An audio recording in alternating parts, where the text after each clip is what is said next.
Welcome back to another video. आज आपके लिए एक और अच्छी सी और इन्फॉर्मेटिव वीडियो मैं लेके आ गई हूँ।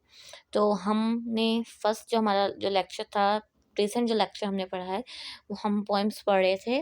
फर्स्ट एंड सेकंड पोएम करी थी हमने, the rain and the night mail. तो हम थर्ड स्टार्ट करते हैं, loveliest of the tree and the cherries now. तो इसके पॉइंट हैं ए ई हुज मैन। तो हमने पढ़ना है loveliest of the tree and the cherries now. इस पोएम में नेचर के बारे में बात की गई है, जैसे हमने फर्स्ट पोएम में पढ़ा था द रेन में, उसी के नेचर के लिहाज से ये पोएम है, मतलब एक्सप्लेन कर रही है नेचर को हमारी। तो वही, और हम चेरी ट्रीज की बात होगी इसके बीच में, तो मैंने कहा पहले एक्सप्लेन कर दूं। स्टार्ट करते हैं हम अपना poem. Loveliest of the tree and the cherries now is hanging with bloom along the bough and stands above the woodland wide, wearing white of Easter tide. Minute. Loveliest of tree, the cherry now is hung with bloom along the bough and stands above the woodland wide, wearing white for Easter tide. Okay तो हम इसका पहले meaning कर लेते हैं, या first मैं आपको इसको एक्सप्लेन कर दूं? पहले हम इसके मीनिंग्स ही कर लेते हैं, फिर मैं इसको आपको एक्सप्लेन कर दूंगी। That's why. तो आप लोग पहले मीनिंग्स कर लेते हैं, फिर एक्सप्लेनेशन कर लेंगे, ऐसे कर लेते हैं, ठीक है ना? मीनिंग कर लेते हैं फर्स्ट ऑफ ऑल, साथ साथ ही मीनिंग्स कर लेंगे तो इजी रहेगा। लवलीस्ट का मतलब होता है प्यारा। लवली, लव जैसे लव प्यार होता है, ऐसे लवलीस्ट का मतलब भी प्यारा तरीन चीज़, कोई खूबसूरत तरीन चीज़। और ट्री मतलब होता है दरख्त होता है। द चेरी नाउ, कैलाश का दरख्त, कैलाश या चेरी का जो दरख्त होता है उसके बाद इज हैंग मतलब होता है लटका हुआ, लटकी हुई चीज़। ब्लॉम होता है, ब्लॉम का मतलब होता है, एक मिनट, फूल, फूल होते हैं ब्लॉम, फूल। बो मीन्स, बो का मतलब होता है शाख, बो का मतलब होता है किसी चीज़ की शाख। एंड स्टैंड्स का मतलब होता है, स्टैंड्स का मतलब है कायम चीज़, कोई चीज़ कायम हुई, खड़ी हुई, खड़ा होना, खड़ा हुई चीज़, या कायम एक जगह पे जो स्टिल चीज़ होती है उसे स्टैंड कहते हैं। अबाउट द वुडलैंड, वुडलैंड मतलब होता है, वुडलैंड का मतलब है, वुडलैंड हमारा मतलब है वुडलैंड राइड, जंगल का सफ़र। राइड मतलब होता है राइड, सफ़र करना, और वुडलैंड का मतलब है जंगल, जंगल का सफ़र। वेयरिंग पहने हुए, वाइट मतलब सफ़ेद, और ईस्टर टाइड, ईस्टर का मतलब है, टाइड का मतलब है लहरा या रास्ता, लहराते या रास्ता। ईस्टर मतलब होता है, ईस्टर का मतलब आपको मैं पूरा एक एक वर्ड का मतलब नहीं, ये तो टाइड का मतलब होता है लहर या रास्ता। ओके तो हम इसे एक्सप्लेन करते हैं। तो हमने क्या पढ़े थे? Loveliest of tree and the cherries now is bloom with is hang with bloom along the bow and stands about the woodland ride, wearing white of the Easter tide. तो हम इसे मीनिंग बताते हैं इसका।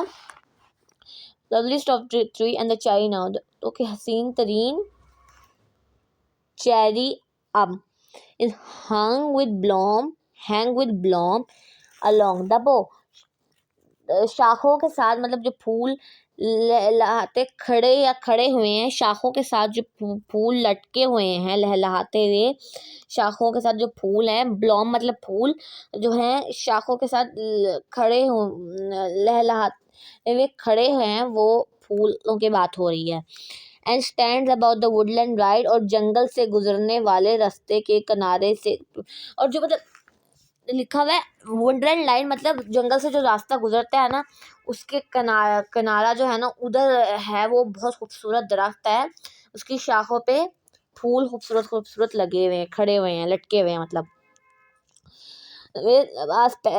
अब उसको हम, अब वो फूलों की जो खूबसूरती जो है, वो जो पॉइंट है उसे एक्सप्लेन कर रहा है। Wearing white for Eastertide, मतलब सफ़ेद लिबास पहने हुए ईस्टर का त्यौहार मनाने के लिए। अब वो फूलों की बात कर रहा है कि वो उसने मतलब वाइट कलर के चेरी के जो होते हैं, वो सफ़ेद लिबास पहने हुए तैयार हैं ईस्टर की मनाने के लिए, ईस्टर मनाने के लिए जो होता है, ईसाइयों का शायद त्यौहार होता है ईस्टर, उसे मनाने के लिए। क्रिश्चियंस के लिए शायद, आई थिंक सो, मुझे इतना एक्सप्लेनेशन नहीं है, तो मैं अगर दोबारा फिर बता इसके बारे में आपको मैं सर्च करके बता दूंगी ईस्टर होता असल में क्या है।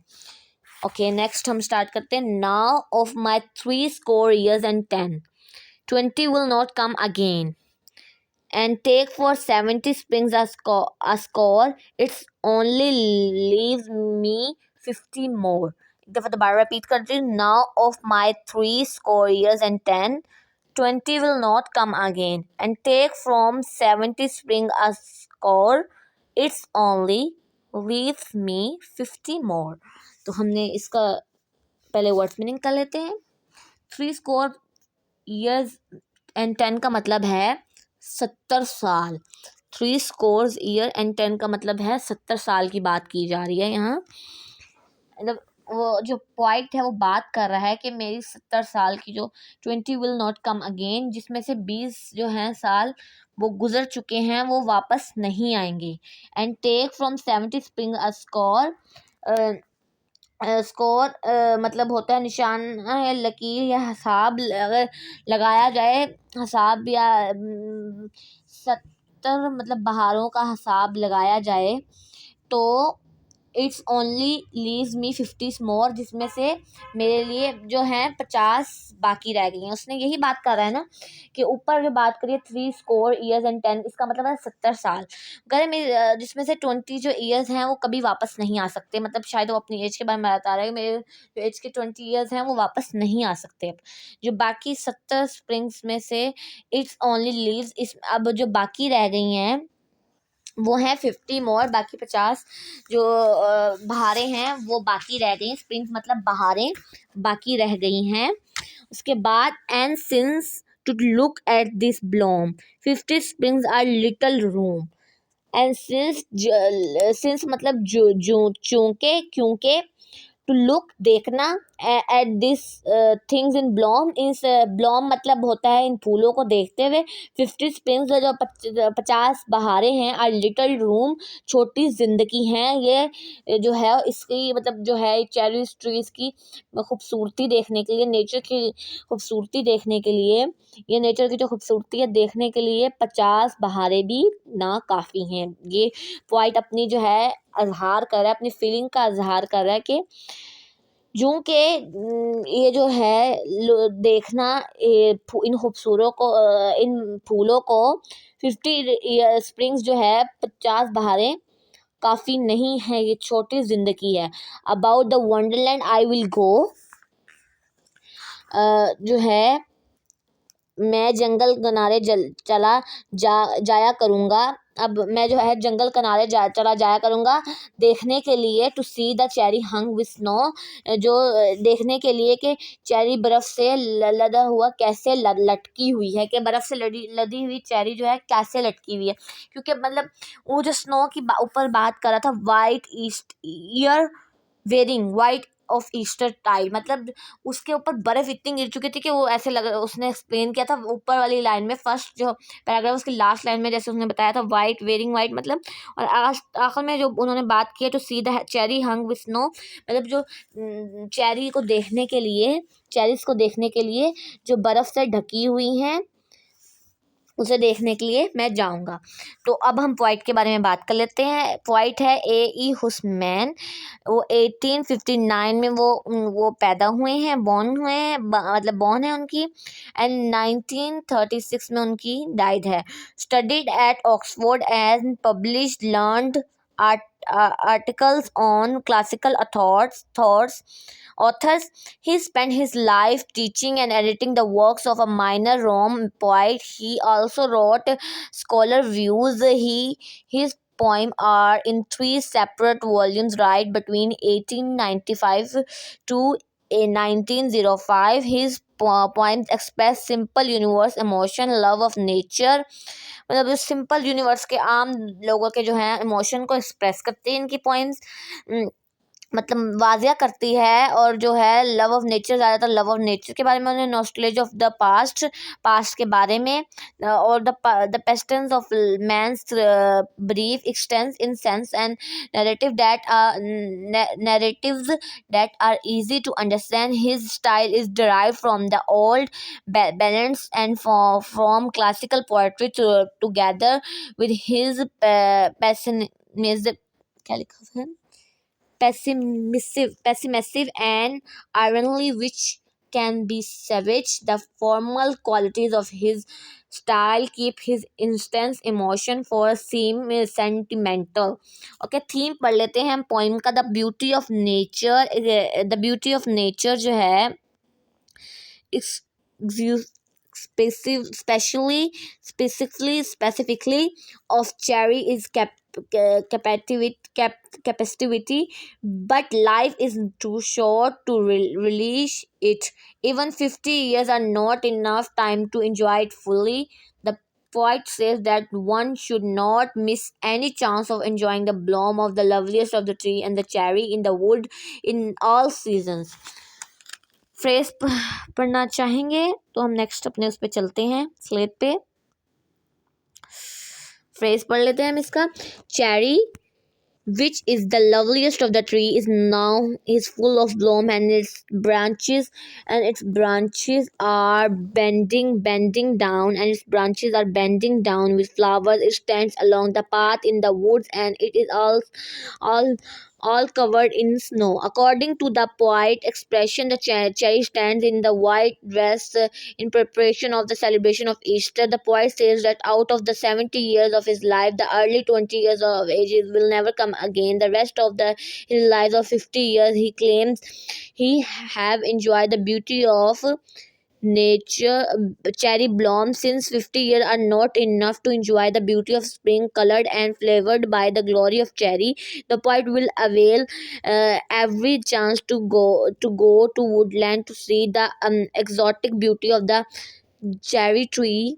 Those flowery boughs are hanging down with snow.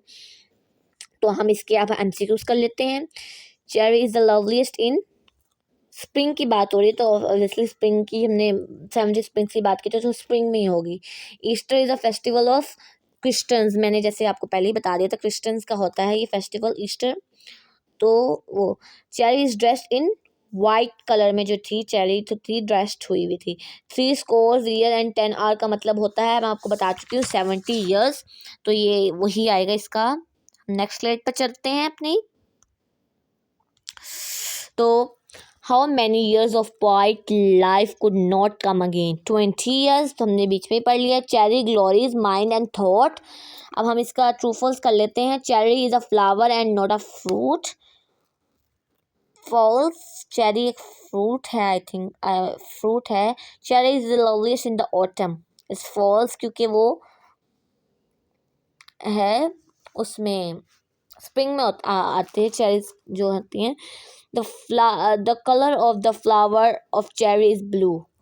False. 70 are insufficient to cherish the beauty of the nature. 70 years are sufficient to cherish the beauty of the cherry tree. False. The cherry blows in winter. False. Cherry stands above the woodland. Right. True. Cherry adds to the glory of Easter. True. To see the cherry hang with snow, it is not worth seeing. False. The cherry turns wonderland a haunted land. False. The cherry is the yeast of our eyes.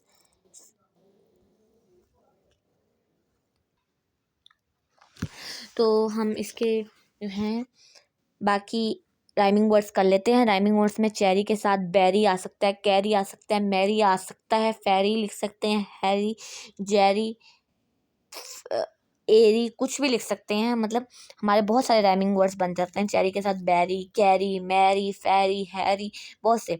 ऐसे hang के साथ young, टंग, lung, संग, उमंग, डंग, रंग, बहुत सारे बन जाते हैं। ऐसे ही स्प्रिंग्स के साथ जो हैं किंग, विंग, सिंग, स्टिंग, लिंग, विंग, ब्रिंग, पिंग, पिंक, ऐसे बहुत सारे बन जाते हैं। स्प्रिंग का दोबारा रिपीट कर देती हूँ। किंग, विंग, स्विंग, स्टिंग, लिंग, रिंग, ब्रिंग, बिंग, बहुत सारे बन जाते हैं। तो हम इसके एक अब क्वेश्चंस जल्दी जल्दी से कर लेते हैं। क्वेश्चंस जो हमारा दिया गया, फर्स्ट क्वेश्चन है explain the first stanza with reference to context. वो आप अपनी एक्सप्लेनेशन खुद देंगे। What time of the year is mentioned in the first stanza? तो हम वो पढ़ लेते हैं। Easter is mentioned in the first stanza. It is observed on the first Sunday after a full moon or after 21st March. Okay. Read the second stanza carefully and write how old is the poet. After reading the second stanza, we learned that the poet is 20 years old. हमने जैसे second stanza पढ़ा था उसमें बताया जा रहा था कि पोइट्स की जो है 20 years बैक नहीं आ सकते, तो मतलब वो 20 years का है। It expects to live 50 years more. In this way, his total age will become 70 years. Okay, what is the poet trying to say in the last stanza of the poem? The poet says that 50 years are short period to enjoy the beauty of spring, so he will not miss the chance to go to the woods and enjoy the beauty of cherry with which is wearing white for the Easter. Okay, तो हमारा ये जो है chapter जो है poem ख़त्म होती है। हम नेक्स्ट पोएम पे चलते हैं। ओह, इसका नाम है oh where are you going. WH है ओडेन लिखा हुआ, वैसे यूडेन बोलते हैं, ए साइलेंट होता है। तो हम इसे पढ़ते हैं, इस पोइम को जल्दी से पढ़ लेते हैं। तो हम ये पोइम स्टार्ट कर लेते हैं अपनी। Oh where are you going, oh where are you going, said reader to rider, that valley is fatal when Francis burn. Yonder the midden whose orders will maintain, that gap is the grave where the tale return. अब इसकी हम word meaning कर लेते हैं। Reader मतलब होता है पढ़ाकू, जो पढ़ रहा होता है। राइडर मतलब सवार, और जो है बाकी जो है फैटल का मतलब होता है। फैटल का यहाँ मतलब मैं बता देती हूँ आपको। फैटल का मतलब क्या होता है, मोहलिक होता है फैटल का मतलब। और जो है उसका मतलब है फ्रांसिस का मतलब है भट्टी, जो होता है भट्टी। बर्न मतलब जलना होता है, आपको पता ही होगा। और ओल्डर्स का मतलब होता है बो। मैडेन पागल करना। गैप घड़ा या होल या बीच में जो गैप होता है वो। ग्रेव होता है कब्र। Where the tall return, tall return है ना, टॉल रिटर्न दराज कद की कोई चीज़, लंबे कद मतलब की चीज़। रिटर्न मतलब होता है लौटना। तो इसका मैं आपको मीनिंग पढ़ के बता देती हूँ। Oh where are you going, said reader to rider, पढ़ाकू ने घोड़ा सवार से कहा, अरे कहाँ जा रहे हो। The valley is fatal when furnaces burn, जब भट्टियाँ जलती हैं तो वो वादी भांग जान क्यों बन जाती है, महके जान क्यों बन जाती है। Yonder the middle whose odor will maintain, वहाँ गंदगी का ढेर पड़ा है जिसकी बदबू पागल कर देती है। Yonder the midden whose odors will maintain, वहाँ जो गंदगी का ढेर है, पॉइंट कह रहा है वो है जिसकी बदबू जो होती है पागल कर देती है लोगों को। बात ये कर रहा है। और उसके बाद आगे लिखा हुआ the gap is the grave where the tall return, वो गड़ा कब्र है जहाँ बड़े बड़े मरने के बाद आते हैं। वो जो गड़ा है वहाँ वो कब्र है जहाँ बड़े बड़े लोग जो होते हैं मरने के बाद आते हैं। तो उसके बाद हम नेक्स्ट अपना पढ़ लेते हैं। बोल के oh do you imagine said fearer to farer, the dusk will delay on your path to the past, you delight looking discovery, the lanking the footstep feel from granite to grass. Okay, तो हम इसका जल्दी से वो कर लेते हैं। Imagine का मतलब होता है तस्वुर करना। फेरर का मतलब डरपोक। फियर होता है, डर होता है, फियरर का मतलब डरपोक इंसान। फेरर जो है हाजिर, डस्क होता है धुंधला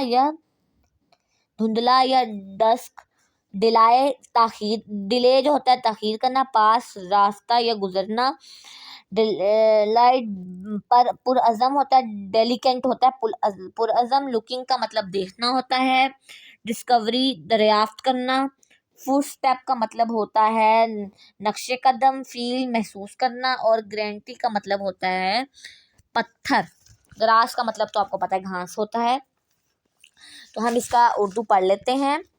और do you imagine said farer to fearer, अरे तुम तसव्वुर करते हो, जो पॉइंट कह रहा है, अरे तुम तसव्वुर करते हो, डरपोकों ने मुसाफिर से कहा। जो है डरपोक जो है मुसाफिर से कह रहा है कि तुम तसव्वुर करते हो। That dusk will delay on your path to pass, डर से तक जो जाओगे अंधेरा छा जाएगा। Your diligent looking discovery the lacking, जितना बारीक बत्ती से देखोगे कमी ही नजर आएगी। Your footstep feel from granite to grass, तेजी पाँव किनार पत्थर को घास ही महसूस करेगी। समझे? तो ओके, तो आपको ये समझ आ गई होगी। Out of this house said rider to reader, your sorry हम एक वो मिस कर गए हैं। Oh, what was the bird said horror to hearer. Did you see the shape in the twisted trees behind you? Sweetie, the figure comes softly. The spot on your skin is shocking disease. तो हमने horror मतलब होता है खौफनाक के खौफ ज़्यादा चीज़, error समा सुनने वाला जो होता है। डिड यू सी, तुमने क्या देखा, शेप शक्ल, विद द ट्विस्टेड ट्री, बल खाते हुए जो दरख्त हैं, बिहाइंड पीछे, विद स्विफ्टी तेजी से, स्विफ्टी होता है तेजी से, द फिगर कम सॉफ्टली आहिस्ता से, सॉफ्टली का मतलब आहिस्ता था, स्पोर्ट दमाग, ऑन योर स्किन आपकी जो स्किन होती है, शॉकिंग खौफनाक, डिजीज बीमारी का मतलब होता है, यही होता है ना। तो हम out of this house said rider to reader, जो है sorry, O what was that bird said horror to hearer, खौफ ज़दा खौफ और दहशत ने सुनने वाले से कहा, अरे अरे वो परिंदा क्या था। Did you see the shape in the twisted trees, क्या तुमने बल खाते हुए दरख्तों की जो है ड्राई हुई शक्ल देखी है। Behind your Swiftie the figure come softly, और चीड़ चुपके चुपके तुम्हारे पीछे पीछे दबे पाँव आई है। चुड़ैल जो है कि तुम्हारे पीछे चुपके चुपके जो दबे पाँव आई है। The spot on your skin is चौकी डिजीज, तुम्हारे जिल्द पर निशान कहीं खौफनाक बीमारी तो नहीं है। जो तुम्हारे जो जिल्द पे एक निशान है वो पूछ रहा है कि कोई बीमारी तो नहीं है वो। और out of this house said rider to reader, your never will said fearer to fearer, they were looking for said here to horror, as he left them there, as he left them there. Okay, तो हम इसको पढ़ लेते हैं। left them there. Oh what out of this house said rider to reader, इस घर से बाहर निकलो, सवार ने पढ़ाकू से कहा। You never will said farer to farer, हमायत से डरने वालों से कहा, तुम कहाँ निकलोगे। You were looking for they were looking for you, ये सब तुम्हारे तलाश में हैं। सुनने वाले ने डरने वाले से कहा, जो सुन रहा था उसने डरने वाले से कहा, ये तुम सब तुम्हारी तलाश में हैं। As he left them there, as he left them there, फिर वो इन्हें वहीं छोड़ गया, फिर वो इन्हें वहीं छोड़ गया। इसका मतलब ये है। जो अब हम इसकी जो है जल्दी से थीम पढ़ लेते हैं। The poem is a dialogue between two imaginary person. अब ये पोइम है जो दो इमेजिनरी पर्सन जो होता है, ख्याली जो होता है, इमेजिनरी होता है हमारा ख्याल जो होता है, इमेजिनरी पर्सन है दो जो ख्याल में पर्सनलाइड एज रीडर और राइडर। रीडर मतलब जो है पढ़ाकू, और राइडर सवार के तौर पे, मतलब एक रीडर दिखाया गया, एक सवार दिखाया गया है। The reader is bold and courage person, amplified to make his way through thick and thin. The rider full of way and क्या था, reverence tells him that the valley beyond is full of dangers, and that heaps of dung and rubbish lie on his journey ahead. Those bad smell, skins and madness the mind. तो हम next page पे चलते हैं अपना। The opposite force जो है discourage the traveler from going further and further. Fear and horror trying to discourage the rider from going on this path to the pass. The way to glory and success is winch and uncertain, but it can be puffed through with courage and perseverance. तो हम इसकी जो है question कर लेते हैं। Summarise the poem in your own words, वो आप खुद करेंगे, समराइज करनी है। आंसर द फॉलोइंग क्वेश्चंस, तो हम आंसर कर लेते हैं फॉलोइंग क्वेश्चंस को, वो हम कर सकते हैं। what kind of feeling does the poet create in the mind of the reader? अब जो पोइट था वो क्या रीडर के माइंड में किस किस्म की जो है फीलिंग जो है, मतलब फीलिंग क्या, एहसासात जो होता है, किस किस्म के एहसासात हैं वो उसके दिमाग में पैदा कर रहा है। The poet makes his reader realise that cowards die many times before their deaths. They cannot face the hardship of life and fail. They try to discourage others also, but he bold, brave and courage people face the hardship many and success mainly and succeed in life. ये बताना चाह रहा है poet से। How do you feel after reading this poem? हमें क्या महसूस हुआ वो ये पूछ रहे हैं। I feel that the way to glory and success is wrench and uncertain. It can only be paid through with hard work, courage, and bravery. So I will learn and earn with the full devotion on caring for the cowardly people. What does the title of the poem signify? The title of the poem signifies the importance of goals for a bold and courageous traveler who wants to make his way facing the dangers of life. He pays a deaf ear to the words of the wanderly person but makes his way to success. Okay, write down the rhyming words in the poem. अब हमने poem के जो rhyming words हैं हमने वो लिखने हैं। Burn का होता है, क्या होता है, बर्न है यहाँ, ओके। तो यहाँ पोइम बर्न है, रिटर्न है, पास का ग्रेस है, साथ में टीयर्स का डिजीज है, फेरर का फियर है, हॉरर का हेरर है। ऐसे बहुत सारे इसमें राइमिंग वर्ड्स बन रहे हैं। अब जो है एक्सप्लेन जो स्टेंजा है वो अपनी वर्डिंग में आप खुद करेंगे। The well is fatal when the furnace is burned. ये ट्रू है। The dust will not delay on your path. ये false है। Your footstep feel from Ganti grass. Your footstep feel from Ganti to grass. ये true है। The spot on your skin is a shocky disease. ये भी true है। तो हमारा आज का लेक्चर यहीं ख़त्म होता है। तो प्लीज़ आप लोगों ने मेरे चैनल को सब्सक्राइब करना है, कमेंट करना है। आपके लिए एक और अच्छी सी वीडियोस लेके आती रहूँगी। ऐसे ही इंशाल्लाह हमारी 20 पॉइंट्स हैं, तो हम लोगों ने 4 मतलब आज मैंने आपको कंप्लीट करा दी हैं, तो और क्वेश्चंस भी साथ करवा रही हूँ। तो उसके अलावा जो है बाकी जो हमारी 16 पोएम रह गई हैं वो भी इंशाल्लाह कर लेंगे, और फिर हम इसके बाद प्ले पे इसके चलेंगे और फिर हम चैप्टर्स करेंगे। तो आपका इंशाल्लाह आपका मैं विदिन 2 मंथ्स आपका ये जो है रिपीट करवा दूँगी आपको ऐसे आप लोगों ने अपने स्कूल्स कॉलेज में पढ़ लिया होगा, तो मैंने आपको कहा रिपीट आपको करा दूँ एक दफ़ा, ताकि आपके पेपर्स के लिए आपकी अच्छी तैयारी हो जाए। तो प्लीज़ मेरे चैनल को आपने लाइक करना है, शेयर करना है, सब्सक्राइब तो ज़रूर करना है और कमेंट भी करना है कि आपको और अच्छी क्या वीडियो चाहिए, और आपके लिए अच्छी सी वीडियो और लेके आऊँगी मैं। और तब तक के लिए अल्लाह हाफ़िज़।